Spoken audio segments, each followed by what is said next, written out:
Pues necesitamos estarnos cuidando mucho. Mucho con estas cosas. A ver, déjame dar el intro. Bienvenidos a otra entrevista con Chat con Cat.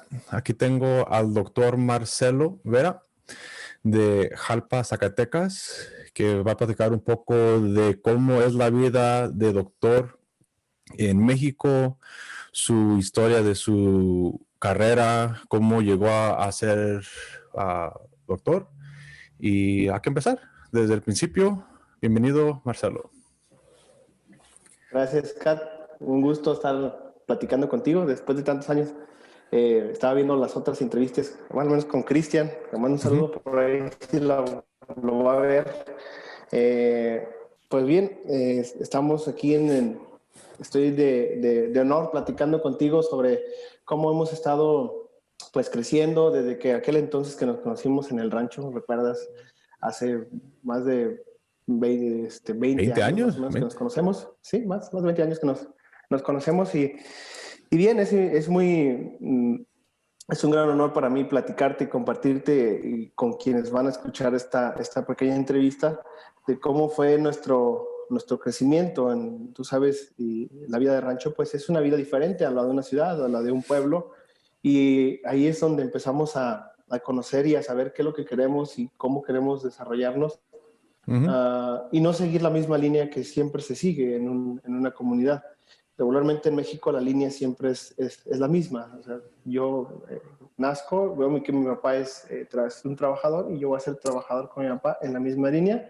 Pero afortunadamente en los años que han pasado de estas décadas, pues nos hemos dado cuenta y hemos salido más profesionistas de la comunidad. Yo soy uno de ellos, tuve el honor de ser el que salió de mi familia con una carrera universitaria. Por diferentes circunstancias mis hermanos no pudieron, porque somos una familia grande, una familia de 9 hijos, entre los cuales pues no había tanto recurso como ahora lo hay, ¿no? Cambian los tiempos. Y a mí siempre me gustó mucho la escuela, desde que era niño estuve en preescolar y yo me interesaba mucho por la escuela. Siempre recuerdo y le platico a mis amigos que yo cuando iba al preescolar yo no lloraba, yo no tenía que llorar, yo tenía mucho gusto alegre. alegre de ir a la escuela. Cuando entré a la escuela primaria, que es el nivel elemental en México, pues tenía otras aspiraciones. La formación religiosa, no sé si te acuerdas en aquellos años que íbamos al catecismo, que teníamos la educación que nos daban en la religión, pues tenía yo otras aspiraciones hasta más o menos como la secundaria, que ya empecé a cambiar de forma de parecer, y en aquel entonces quería ser sacerdote. ¿Cómo me vería ahorita platicando en la iglesia contigo? Es igual, todavía te invitaría como invitado. Sí. ¿No? Fuera otra plática. Claro. Entonces, yo me gustaba mucho y me sigue gustando, ¿sí? Mi mamá me dio una formación católica, en la que seguimos todavía. Y de ahí siempre estuve en la escuela. Creo que era de los alumnos que más resaltaba entre mi generación de amigos.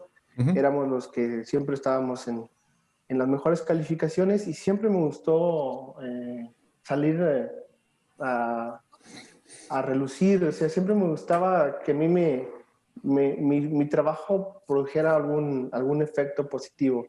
Y ese efecto positivo pues era pasar las materias con la mejor calificación que podíamos obtener. Por ejemplo, los 6 años de primaria pues estuve con muy buenas notas. Recuerdo, y aún tengo mis ahí documentos donde me felicitaban por mis buenas notas, mis Puros buenos 10. grados. Algo así, no más solamente matemáticas, ¿no? A diferencia de todas las materias, yo nunca fui bueno para matemáticas. Creo que es lo que más se me dificulta ahorita. Pero igual en medicina también llevamos cierto porcentaje de matemáticas. No es así la ciencia tan avanzada como las ingenierías, por ejemplo. Y siempre en matemáticas batallé muchísimo. Me acuerdo muy bien que siempre había un signo que cambiaba, un más, un menos, una multiplicación o división, siempre lo tenía que hacer mal. Entonces siempre me iba una menor nota en matemáticas. Fueron 6 años en los que pues tuvimos muy buenas notas. Cuando yo quise entrar a la escuela secundaria, que es el nivel que sigue, mmm, me voy a Tabasco, no me quedo en la secundaria del rancho. Esto porque el profesor pues les sugirió a mis papás que me fuera a una escuela un poquito con mayor exigencia académica, con mayor alumnos, con mayor apertura sobre todas las nuevas tecnologías que estaban entrando en aquel 2003, me parece que entré. Y en ese entonces, ¿como cuánto te costaba ir a la secundaria en Tabasco? En aquel entonces recuerdo que pues era difícil porque pues no había tanto transporte como ahora lo hay, pero creo que me costaba 10 pesos trasladarme de lo que era el rancho a la escuela, eran alrededor de 8 kilómetros. ¿O no te cobraban, así como no había solicitud para ir a la secundaria? No, es una escuela pública. Yo pagaba mi inscripción solamente, era una cuota alrededor, creo que eran como 300 o 400 pesos por el año escolar, un año escolar en el que estabas. Entonces, realmente no era caro. El caro, pues, era irte. El viaje. El viaje, o sea, aparentemente dices 10 pesos no es nada, entonces, pero cuando eres de una familia grande, 10 pesos, pues, sí implica quitarle a lo mejor una pieza de pan o quitarle Pues algo del alimento. también 10 pesos en el 2003, Era ya, mucho. Era, sí, comparado así como ahorita no 10 es pesos tanto, dice, pero es algo insignificante, pero decía 10 pesos por ida y 10 pesos por regreso, eran 20 pesos en total. Y dices ahorita 20 pesos no es nada. Pero en aquel entonces sí era algo muy significativo, más lo que mi papá me daba para lunch. Me acuerdo que mi papá me daba alrededor de 50 pesos en aquel entonces, 2003, y con eso yo compraba mi lonche, mi pasaje, y si hacía tareas, tenía que hacer tareas, tenía que comprar material para hacer tarea ahí en la papelería. Tenía que abastecerme todo de ahí porque en el rancho pues no había. En el rancho no había papelerías, no había dónde comprar, no sé, un material para tu tarea, o sea, lo que es papelería, cartulinas, plumones, X, lo que sea. Entonces, así fue. Los 3 años de secundaria también fueron muy buenos para mí porque ahí ya cambié un poco mi perspectiva. Empecé a conocer la biología y me enamoré de la biología. Empecé a conocer física y química. Física no era bueno, química era muy bueno para química. Y entonces esas materias se iban combinando con el perfil que ahora soy. Entonces siempre me gustó mucho investigar por qué funcionaba. Me acuerdo que yo decía cuando era niño, ¿por qué me río? ¿cómo? Sí, hay que Sí, o sea, preguntar, de niño está... ¿por qué me río? O sea, ¿por qué o sea,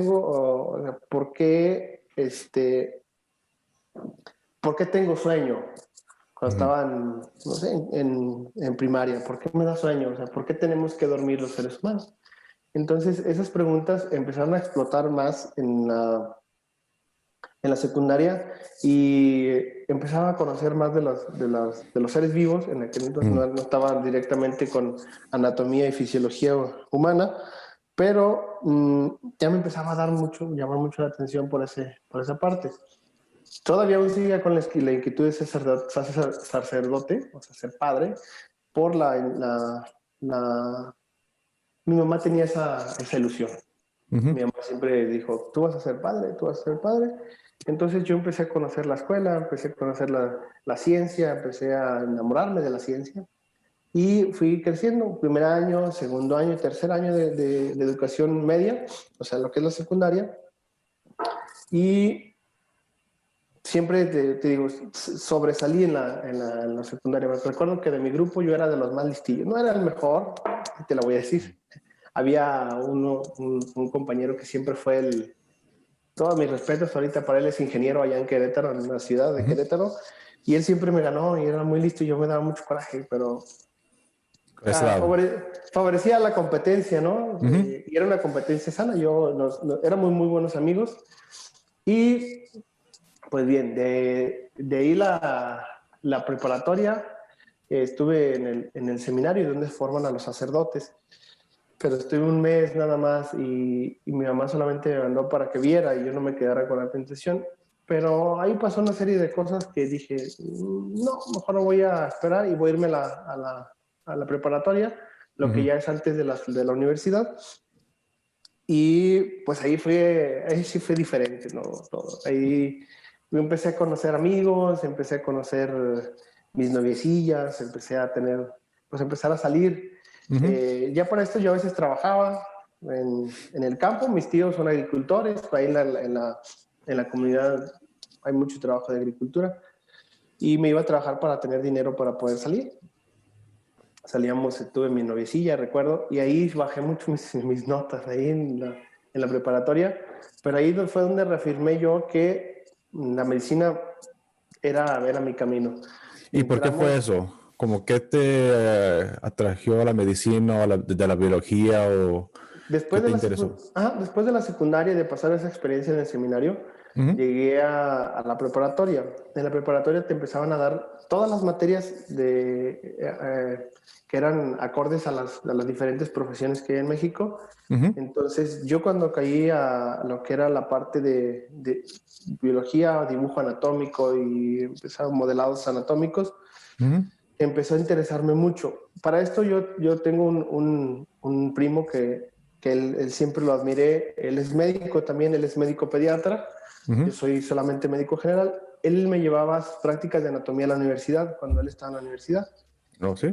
A ver, lo visitábamos en la ciudad de Zacatecas y me decía, vente, vamos al anfiteatro, vamos a ver anatomía. Empezábamos a estar con cadáveres ahí, con modelos de cadáveres, empezamos a ver músculos, empezamos a ver articulaciones, empezamos a ver nervios, arterias, venas, todo lo que comprende la Ujú. anatomía. Me gustaba mucho y me daba mucho la facilidad de aprenderme las cosas. Y me dice, debería estudiar medicina. Y yo, pues voy a entrar a la prepa, no sé si voy a estudiar o no, no hay posibilidad porque irse a la universidad a Zacatecas pues implicaba un gasto ya mayor, Ujú. porque eran libros, era pagar renta, era pagar pasajes, era pagar bueno, muchas cosas. Entonces, la preparatoria me iba de repente con mi primo los fines de semana, o a veces que ellos venían y me enseñaban sus libros y me gustaba leerlos. O sea, sentía mucho bienestar al leerlos. Me Mm. acuerdo que leía uno que se llama la fisiología. Y entonces ahí empezaba a ver el por qué, el mecanismo del sueño.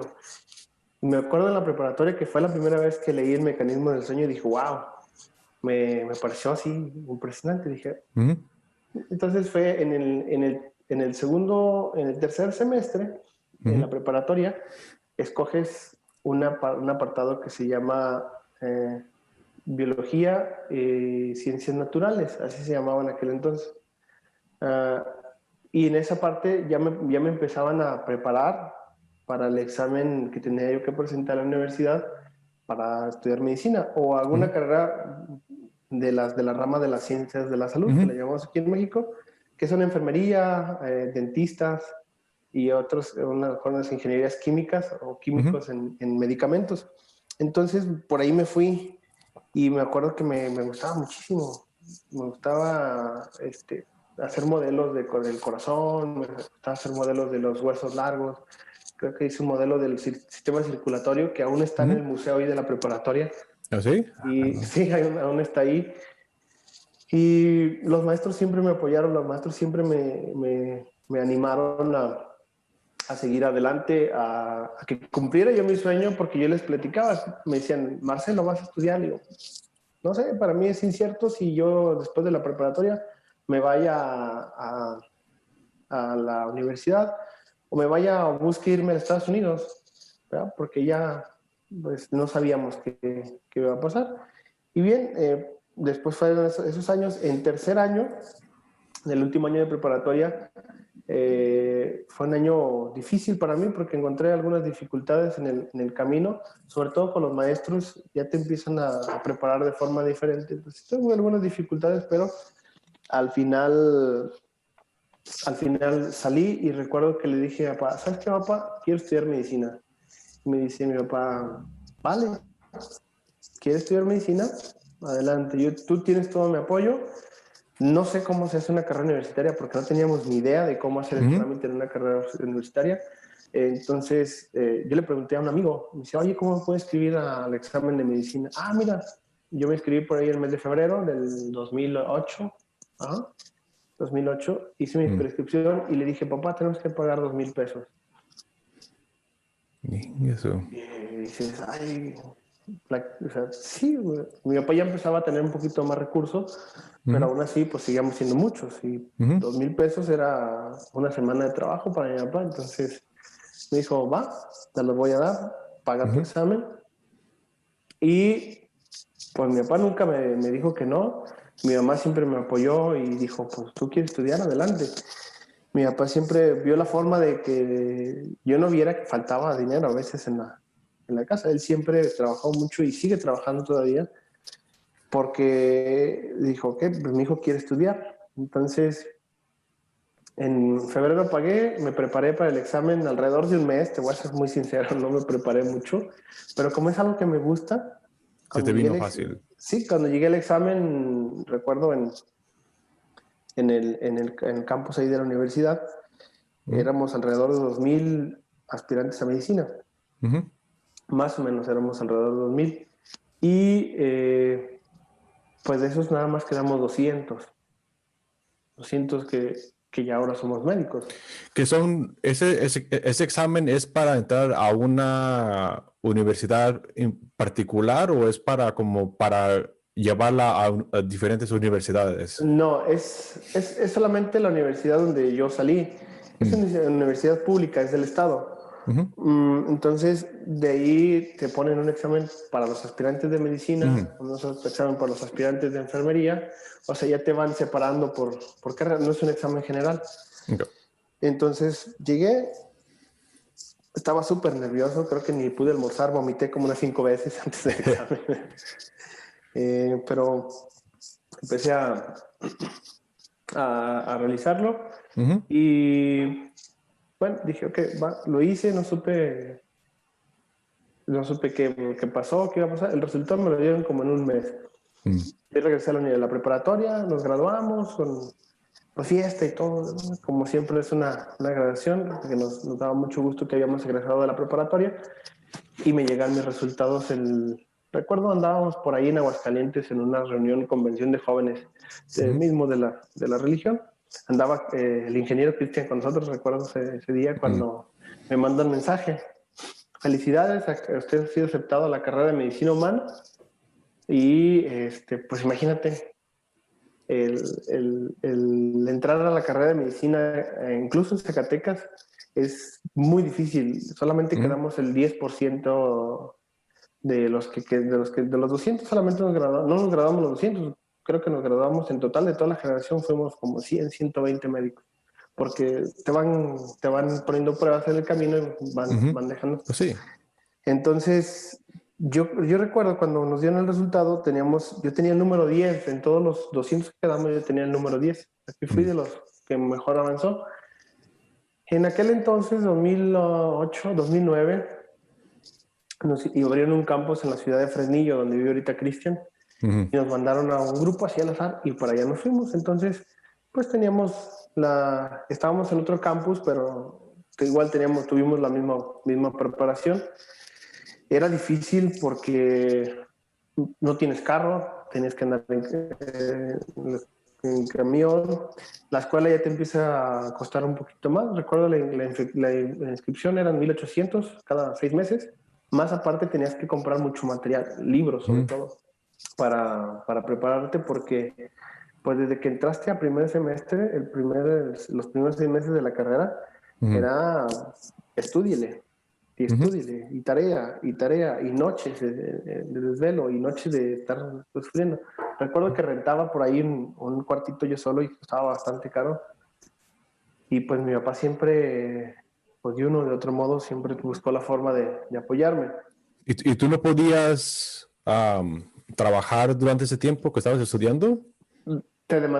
Pues la medicina te demanda muchísimo tiempo. Recuerdo que yo iba a clases de 7 de la mañana a 4 de la tarde y después a las 6 de la tarde tenía otra clase. Entonces, prácticamente a las 7:30 salíamos del campus y hacer tarea.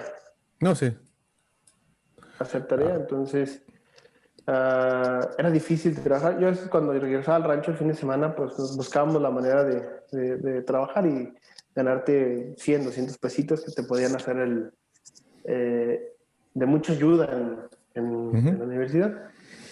Pasó ese semestre, en segundo semestre conocí a un amigo que ahorita está en Rusia, él está haciendo cirugía plástica reconstructiva, mi amigo Beto, y él tenía un departamento en esa ciudad, y me dijo, oye Chelo, me decía Chelo, es mi nombre, aunque mi ¿Te acuerdo? nickname, mi apodo con mis amigos, dice, vente a vivir conmigo, y aquí no paga renta, no paga luz, entonces fue Una ayuda. totalmente una ayuda enorme. Ujú. Entonces, con eso que mi papá cerraba en rentas, me podía pagar 1 o 2 libros a cada semestre. En segundo semestre de la carrera de medicina era de los más difíciles. Bueno, creo que de toda la carrera hay 4 semestres difíciles. Ujú. Segundo, cuarto, octavo y décimo.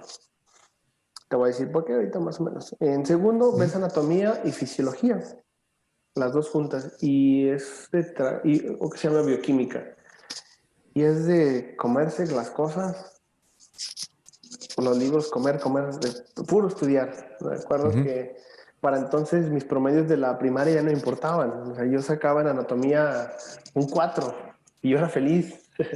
Un 4 que es El como 4 es, es para pasar, nomás para o sea, seguir para adelante. ni siquiera era una nota que podías aprobar, ni siquiera Mm. un 6, que es lo mínimo como se califica aquí en México. Sacaba un 4 y decías, un 4. ¿Cuánto sacas tú? No, pues yo 3.5 y había compañeros que sacaban un 1. Entonces nos hacían llorar, Kat. O sea, el doctor que nos enseñó anatomía era de que tú no sirves y tú no eres bueno para esto y nunca vas a ser bueno para esto porque no sabes. Mm. Te hacían llorar ahí, te humillaban enfrente de todos y recuerdo una vez que salí hacíamos prácticas en un laboratorio, en un anfiteatro teníamos cadáveres donde los estudiábamos, los hacíamos disección y le platicábamos al doctor, por ejemplo, ahora descríbame la neuroanatomía del cerebro, ¿no? Y es que búscame esta área. Entonces, si no la hallabas o no la sabías, Mm. Ahí está. coscorrón. Y recuerdo una vez que en todos los laboratorios me fue mal, o sea, en todos me Mm. regañaron, todos no sirves para nada, tú nunca vas a ser un buen médico, tú no sé por qué estás aquí, me dijo una doctora que es de origen alemán, todavía la sueño a la doctora. De puro, Este, puras después, pesadillas. sí, y me acuerdo que hice un modelado que gasté todo mi dinero que tenía, me había dado mi papá para la semana, duré como 2 días que no comí bien, más que pura sopa de esas que se preparan en 3 minutos, Mm. que son muy baratas. Y me quedé con 2 pesos en Zacatecas, con 2 pesos, me habían humillado hasta el cansancio y me senté, me acuerdo que me senté, en aquel entonces tenía el mal hábito de fumar, porque como nos desvelábamos mucho, fumábamos y tomábamos Mm. mucho café para aguantar la noche y tenía el mal hábito de fumar, entonces un amigo me dio un cigarro y me dijo, ¿qué traes? Dice, ay, ya no soy para esto, ya me voy a ir a mi rancho, allá me voy a quedar, ya no voy a venir a la escuela. Me dice, no Y eso seas fue cabrón. en tu segundo semestre, en tu... Sí, mi segundo semestre, mi primer año de medicina, Mm. me dijo, no seas cabrón. Así me recuerdo, me dijo, échale ganas. ¿Vienes de tan lejos para que te rindas? Y le dije, güey, no traigo dinero. ¿Cómo me voy a regresar al rancho? No sé ni regresarme a la casa porque tampoco tengo para el maldito camión. En ese entonces costaba 5 pesos el Sí. camioncito. Tengo dos. O sea, entonces me fui caminando, me acuerdo que iba llorando, caminando por el bulevar e iba escuchando canciones tristes en mis audífonos para sentirme aún más triste. Y en eso pasó un amigo que era de Tabasco y él tenía su coche y me dice, hey, ¿a dónde vas? Dije, a casa de mi tía, la casa de mi tía queda como 15 kilómetros todavía y me iba caminando. Mm. Me dijo, voy para Tabasco, ¿no vas a ir? Y digo, va. Mm, Le agradecí infinitamente, le dije, nomás que no tengo para la gasolina, después me das. Y recuerdo que llegué a la casa y llegué llorando con mi papá, le dije, es que papá, yo no quiero. hoy me trataron muy mal, no quiero, no puedo pasar las materias, no puedo. Los doctores nos acaban de meter una humillada, no solo a mí, a todos, pero creo que yo la sentí más. Y me dijo, no, échale ganas porque sin sacrificio no hay victoria. Si usted no sacrifica sus noches, si usted no sacrifica su tiempo, si no sacrifica muchas cosas, no va a poder. Entonces, échale ganas. Y de ahí, ese semestre fue el más duro para mí. Recuerdo que esa maestra alemana todavía me mandó exámenes extraordinarios, o sea, no pasé, o sea, me mandó a hacer exámenes a mí solo, extra, porque no quería que yo pasara. Dice, no, él no va a pasar. A mí sí me demuestra que puede pasar, lo voy a pasar. Total, saqué un 10, o sea, una A más en el examen, creo que lo saqué todo bien. Y ella me dijo, no tienes 10, tienes un 6. Dije, no le haces, yo ya pasé el semestre, ahora voy a avanzar. Avancé al tercer semestre y ahí fue muy más tranquilo. En cuarto semestre fue también muy difícil porque llevas toda la farmacología, cómo funciona cada uno de los medicamentos, los grupos de medicamentos, pero yo ya estaba listo. Así, a mí nadie me detiene de aquí en adelante.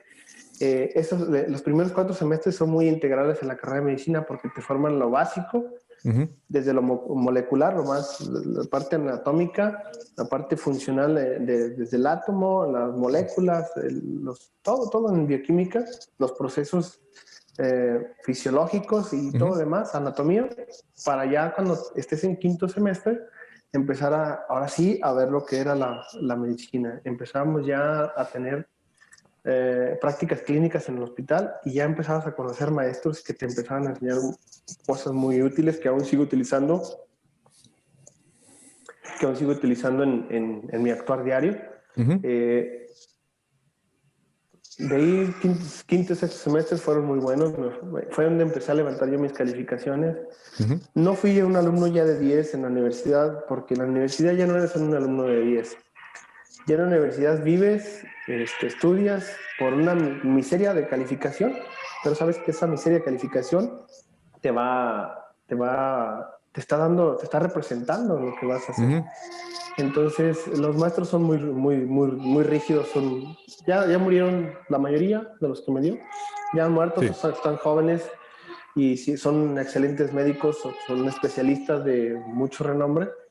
Y es un gran gusto que ellos me formaron para ahora estar aquí. Pero no, octavo semestre y noveno, pues ya era puro practicar cardiología, medicina interna, pediatría, todas las especialidades las veías. Y finalmente me pude graduar en el 2013. No me gradué con honores, me gradué con una calificación modesta, un 8, pero de todos los 30 médicos que éramos en mi grupo, solamente salimos 18. Entonces 12 se quedaron en el camino, no por recurso económico, Kat, porque de los que menos teníamos recurso era yo estaba entre ellos, de los que nos faltaba un poquito más el recurso, pero créeme que eso te ayudaba a echarle más ganas. Muchísimo más ganas. Mi papá me decía, tu trabajo es que me estés entregando calificaciones y que estés pasando las materias. Y recuerdo que cada semestre llegaba, mira papá, ahí está tu paga, mis notas, ni una reprobada, estoy pasando las materias, tengo buenos comentarios de mis maestros. No tengo las buenas calificaciones porque en medicina no te los van a poner. O sea, en medicina sí hay gente muy excelente, eso sí, no te lo voy a negar. Hay gente que es excelente, fue excelente, pero no todos podemos decir. Fui una calificación de las medias, un rango medio, y nos graduamos en el 2013. Ya de ahí, pues es empezar a hacer la práctica. En México son 7 años de medicina. Son 5 años de lo que es lo académico y es un año de práctica que le llamamos aquí un internado. Y el internado lo hice en el Hospital General de la Ciudad de Jerez, donde ahí plasmas todo lo que aprendiste, todo, absolutamente todo, ahí lo plasmas. Y ya eres responsable de pacientes. Entonces, esa es otra de las complicaciones, porque después de estar en un aula encerrado en un salón, vas y te vas a enfrentar con situaciones reales. Entonces, tienes crudas, empiezas a atender partos. Recuerdo la primera vez que atendí partos, ¿cómo se hace esto? Pero como te enseñan bien y tienes buenos maestros, nada más te orientaron. Me acuerdo que el primer parto que atendí me orientaron y de ahí para adelante. O por ejemplo en cirugías de traumatología, en cirugías de general, de todo, te daban tu entrenamiento. Y después de eso, terminé el año en el 2015. En el 2015 me fui a un pueblo lejanísimo, de lo más lejano que te puedes imaginar aquí en Zacatecas. El ¿Hasta pueblo se dónde? llama Mazapil. El pueblo se llama Mazapil. ¿Mazapil? Ajá. Al Mm, norte del estado. mm. Está de Tabasco, son 560 kilómetros de retirado. Entonces, mi papá hizo el esfuerzo y me regaló un carrito. Me dijo, tenga, ese es su regalo de graduación. Y me fui hasta allá, en un terreno inhóspito, donde no sabes cómo vivía la gente. Es en el semidesierto. Ujú. Faltaba la luz, faltaba el agua. No teníamos una tienda para abastecernos de comida siempre. O sea, a veces llegaban las camionetas y llevaban el mandado para las señoras. Y ahí es donde yo compraba mis cositas para hacerme de comer. Y después una señora me adoptó ahí y ella me hacía de comer. Ese año fue difícil porque no tenían conexión a internet, duré como 2 meses sin luz, así daba Mm. consulta. La práctica de la medicina en México es muy difícil porque los terrenos donde te mandan a practicar son Es, lo que, inhóspitos. es uno de los temas que también quería platicar, es de cómo las diferencias de medicina que tú has visto de ser médico en una, pues, no es un país que digamos que es como un mundo, ¿cómo se dice? No sé si sabes qué significa como third world, como Sí, tercer mundo. hey, pero no es un mundo, un país así, ¿no? Es como de segundo mundo, pero hay Es, regiones es, donde, inter, es como tú intermedio. puedes ir.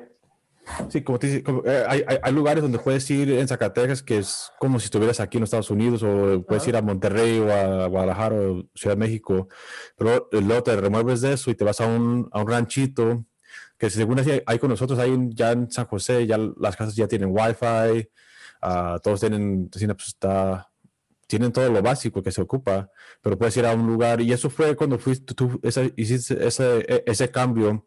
¿En qué año fue?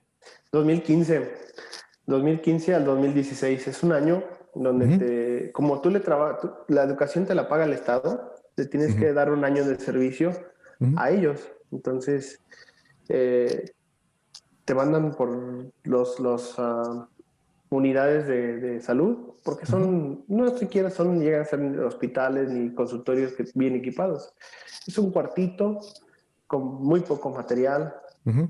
con poco medicamento, prácticamente con muchas carencias. Ujú, En aquella región es de las más abandonadas del estado.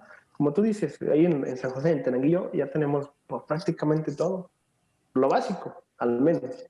Pero estamos cerca del pueblo, estamos cerca de Aguascalientes, estamos ujú, cerca de ciudades importantes donde podemos ir a abastecer. Ahí no, ahí estaba lejos de todo.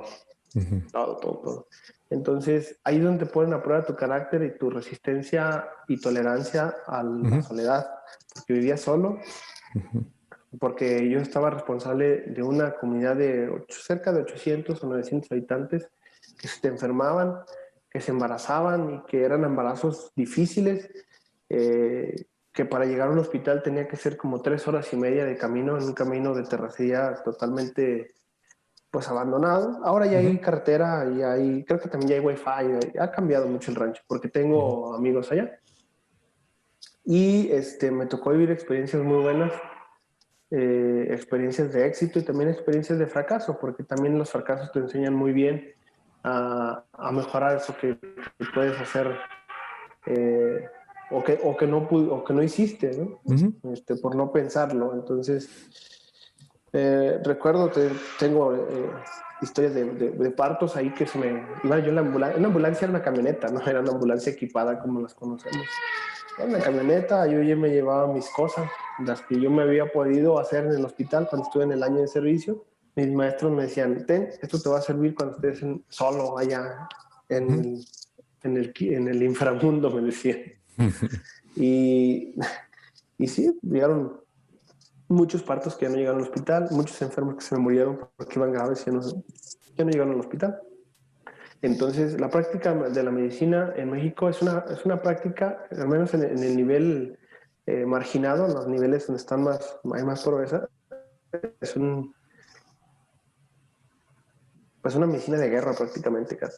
Sí, es una medicina de guerra porque tienes que hacer todo con lo que tengas, todo con lo que tengas. Y eso te forma muchas habilidades, te haces muy hábil, te haces prácticamente un Rambo.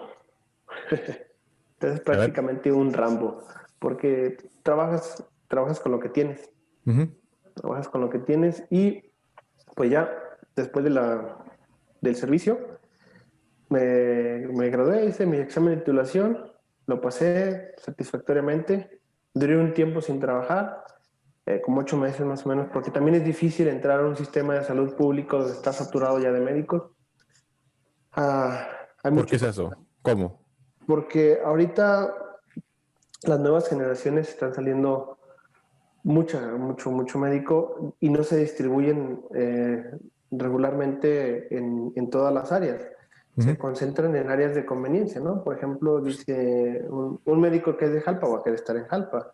Un médico que es de Zacatecas obviamente quiere estar en Zacatecas. No se va a ir a donde yo me fui. ¿Por qué? Porque no es cómodo para ellos. Entonces, por eso es muy difícil entrar a un hospital mmm, ya donde haya especialistas, donde haya consulta, donde haya todo, porque por esa parte nadie se quiere mover. Entonces hay médicos muy viejos que ya no hacen lo que, por ejemplo, uno de médico con nuevo llega con energía, llegas haciendo muchas cosas. Y se van haciendo grandes las poblaciones de médicos y es difícil. Yo recuerdo cuando entré a trabajar, ahorita estoy todavía ahí, en salud pública.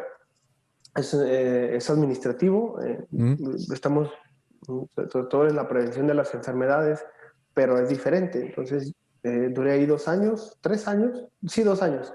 Y después ya empecé a trabajar en mis consultorios privados y ahorita trabajo en un hospital donde hay especialistas. No menos que anoche estuve de guardia y me da la alegría de haber traído 3 chiquillos al mundo en la noche. ¿Anoche?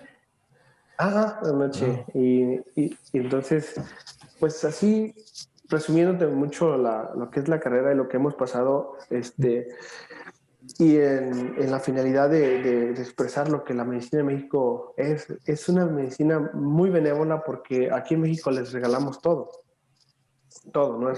Aquí en México no hay aseguranzas que te paguen un servicio médico. Aquí lo pagan tus impuestos y el Estado te paga tu servicio médico. Hay tres tipos de instituciones, que es la Secretaría de Salud, el IMSS y el ISSSTE. Y esas tres tienen su grupo de población y a ellos les prestan servicios médicos, al menos en la Secretaría de Salud, que es donde yo trabajo, son gratis. ¿Sí? Todo. Una cirugía no pagan ni un centavo. Entonces, ¿quiénes lo Y, pagamos? Los que trabajamos. y eso es una pregunta que te quería hacer, Sina, como yo tengo muy poca experiencia con los doctores de México, pero casi la única que tenemos es de cuando se enfermó mi papá y se fue de regreso para México y tuvimos que navegar el sistema de medicina en México, de cómo uh, empezar una consultación, de viajar desde San José hasta Zacatecas y luego tratar de empezar un tipo de quimioterapias. Ah, En los sistemas donde el Estado está pagando toda la solicitud de medicamentos, los doctores, ¿tú no crees tú crees que está bien o está cómo se puede decir? Como yo sé que cuando va uno a México que está como vas por el gratis, pero está como muy menos. tardado o Hey. menos efectivo. Mira, tenemos sistemas de salud, son muy cansados, eso te voy a decir. Porque si tú quieres un tratamiento de quimioterapia, por ejemplo, en una institución pública, tienes que hacer 1 millón de trámites. y te traen para acá, te traen para allá, o sea, es extremadamente desgastante. Pero al menos, por ejemplo, te comparto que aquí en Zacatecas tenemos hasta, bueno, este gobierno nos ha quitado muchas cosas, pero hasta el gobierno anterior, los gobiernos anteriores, teníamos en el Hospital General de Zacatecas la mejor unidad de tratamiento de cáncer infantil y era gratis. Mm. Ahorita faltan muchísimos medicamentos por hay mucha burocracia, sí, más o menos entiendo. Lo que Ujú. es, está muy político, tiene que Sí. pasar por muchas manos para Ujú. poder llegar el recurso a los niños, pero teníamos el mejor hospital para tratamiento de cáncer. Yo hice prácticas de pediatría Ujú. y era hermoso prácticamente. Era un hospital como está en Estados Unidos. Nada más que se le regalaban. Y veías niños de muy bajos recursos, muy pobres, que era pues muy satisfactorio verlos recuperar. Ujú. Nada más que pues sí, no, a otros no podían, otros sí, pero eso era muy difícil. Es muy difícil acceder a un tratamiento así por el tipo de trámites que debe de tener y aparte Ujú. no, algunos tipos de cáncer no se cubren, entonces es difícil, es difícil. Aquí casi siempre la gente de Estados Unidos, aquí es donde Ujú. viene la medicina privada. ¿Por qué? Porque pagas Ujú. por un servicio, estás acostumbrado a pagar. Entonces no se compara un servicio médico de Estados Unidos a un servicio médico de acá en México, por el tipo de moneda, ¿no? Ujú. Tipo de Es lo moneda que es mexicana. siempre uno que, pues gracias a Dios, nosotros tenemos un poco más de recursos que le podemos ayudar, sino como a mi mamá o a cualquier persona que se nos enferme, de mandarlas que cuando platicamos, sino como pues mi mamá siempre ha padecido de dolores y tú la conoces, de enfermedades, de cosas así, ¿no? Y nos desesperamos de que tiene que hacer una cita aquí para llevarla allá, para que se la traiga para acá. Y es muchas vueltas para hacer como un trámite muy básico que en vez a nosotros se nos hace más fácil que vaya a un hospital privado donde tengamos que pagar, pero todo está en un lugar. Pero también Sí, eso es lo diferente que ya tenemos bastante tiempo sin tener que realmente usar los hospitales o la medicina en México, que creo que en los últimos 6, 7 años, ojalá creo que, como tú dices, que ha crecido el sistema más, que le han agregado más recursos para ayudar a la gente. sí, se ha mejorado muchas cosas, los hospitales tienen más recursos, pero entre más recursos tenemos, hay más pacientes y la gente, pues hay más obesidad, más diabetes, hipertensión, hay muchas enfermedades eh, que nos están pues desgastando y pues es así. Voy, Oh, ¿te tienes que ir? sí, en unos 5 minutitos y ya. Ok. Que- No, que- la última pregunta es de cómo están, ¿cómo se puede decir? ¿Cómo están tratando la situación de COVID en Zacatecas? Ujú. Ah, que te Muy has buena. mirado, que tú te parece bien o mal, o qué crees que pueden hacer un poco más bien. No sé cómo están los números en Zacatecas comparados a otros estados en México o comparados aquí, no, verdad que no me he metido a mirar esos números. Ok, muy buena pregunta. Aquí en Zacatecas somos una población de más o menos alrededor de como 1,5 millones de habitantes en todo el territorio del estado. Entonces, en medicina pública, lo que es salud pública, lo contamos por tasa y lo basamos en torno a 100,000 habitantes. Ahorita en Zacatecas tenemos arriba de 10,000 contagios Ujú. con arriba de 1,200 muertes por COVID. Ahorita tenemos casos activos, tenemos como 5,000 más o menos Ujú. casos activos. Y muy buena pregunta porque yo desde que inicié la pandemia, como trabajo en salud pública, Ujú. estuvimos haciendo estrategias de prevención. Sabemos que no hay vacuna, sabemos que la mejor forma de evitar contagiarnos es pues por las medidas de prevención nos han puesto los organismos internacionales como es la OMS, la Organización Mundial de la Salud, y empezamos a trabajar muy duro con eso. De hecho, eran días enteros que trabajábamos mmm, capacitando a médicos, capacitando a enfermeras, capacitando a la población. Trabajamos en radio, trabajamos en entrevistas de televisión, tratando de llevar el mensaje.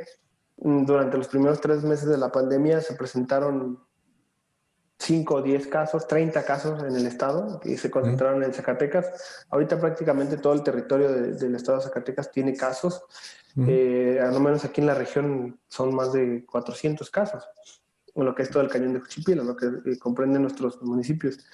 Pero la gente dejó de tenerle miedo, eso es muy, muy importante mencionarlo, porque la gente aquí en México tiene tenemos una actitud de que nos vale madre. No, eso no creo que es, eso no creo que es esa es una actitud de los seres humanos, yo creo. Porque también aquí en Estados Unidos es casi igual, pues ya tenemos 7 meses con esto, ya los 4 meses como que los que fueron más afectados ya afectaron y ya a los demás déjenos vivir. Esa es casi la actitud que tenemos aquí, que es muy similar a allá. Sí, bueno, vamos a ponerlo en ese modo. Es como la actitud del ser humano. Creo que la gente se cansó de estar viendo el proceso de la enfermedad y ya no se cuida.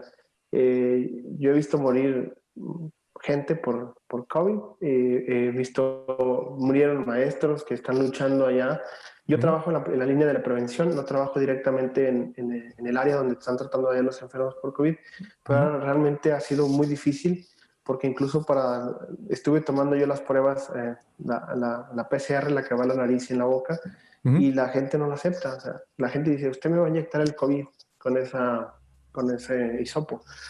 Entonces, la hemos manejado de una forma estratégica para tratar de prevenir la mayor cantidad de contagios, pero la gente sigue haciendo fiestas, la gente sigue haciendo reuniones, la gente sigue viajando, la gente sigue, pues, sin ninguna medida. Entonces, para nosotros es muy difícil porque el sistema de salud en México no está soportando la cantidad de enfermos en el país. Aquí en Zacatecas, los 2 hospitales destinados a tratar a pacientes COVID están llenos.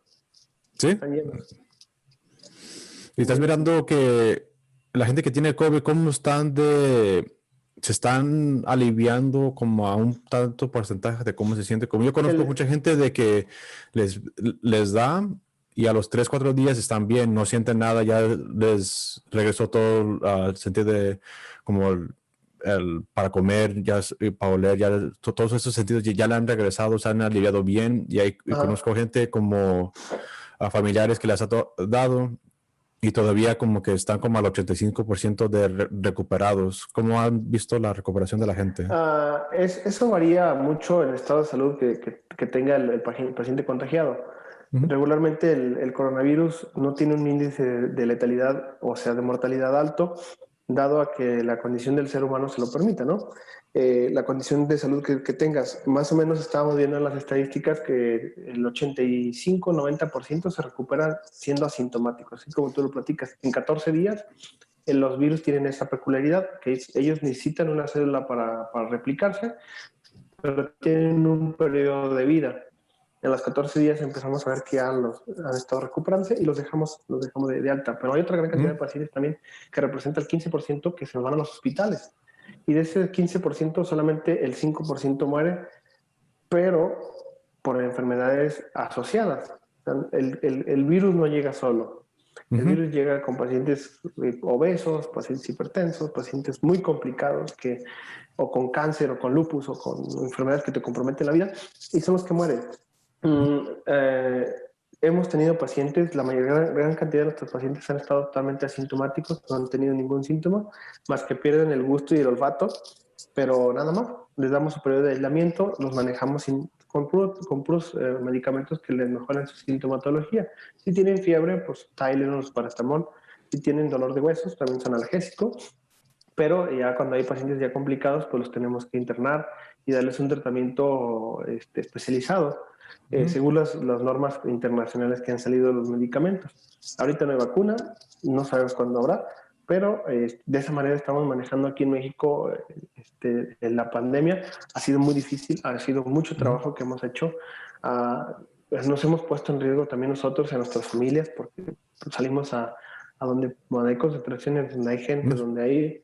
Ahorita yo ya estoy en el hospital, nos han llegado casos, estamos en contacto, los tenemos que revisar, los tenemos que ver, pero siempre nos protegemos, tenemos nuestro equipo de protección. Entonces sí ha sido difícil, Kat, soy muy sincero, creo que para toda la humanidad En este país no ha sido la excepción. En Estados Unidos tienen mucho más casos que nosotros, pero ha sido algo que nos ha puesto pues en vulnerabilidad. Nos hemos visto muy, muy atacados y vemos que si nos descuidamos nos podemos complicar. Y ahorita que es temporada de frío, hay otra condición que se llama influenza.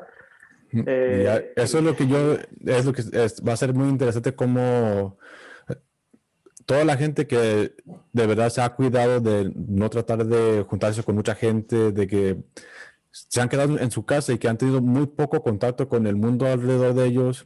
Yo creo que sus sistemas para combatir la influenza o un resfriado van a estar muy débiles. Yo creo que este año los resfriados y la influenza va a estar muy difícil Sí, para... Afortunadamente tenemos vacuna y estamos ahorita aplicando muchísima vacuna para prevenir las complicaciones por influenza. Entonces, con eso nos estamos defendiendo ahorita también. No, pues está bien. Te dejo para que regreses a tu trabajo y atiendas Ya tengo a mis tus pacientes pacientes y que a ver si te traes otros cuantos chiquillos ahí, a ver si te va bien y que descanses y que te cuides Gracias. mucho. Gracias, Y Kat. me da mucho orgullo de conocerte y de toda la carrera que has llevado, de ser uno de los pocas personas ahí en el rancho que ha logrado una carrera tan grande y muy admirable de que te has metido a la medicina y te damos muchas gracias. Muy bien, muchas gracias a ti. Espero y les guste esta pequeña charla. Cuando gustes, tenemos el tema que Sí. quieras tratar. Podemos platicar un rato de eso. Y pues nada, nomás agradecerte y decirte que me da mucho gusto verte y da mucho gusto este proyecto que tienes ahorita y éxito. Todos los Gracias. éxitos. Sale, hasta luego. Buenas.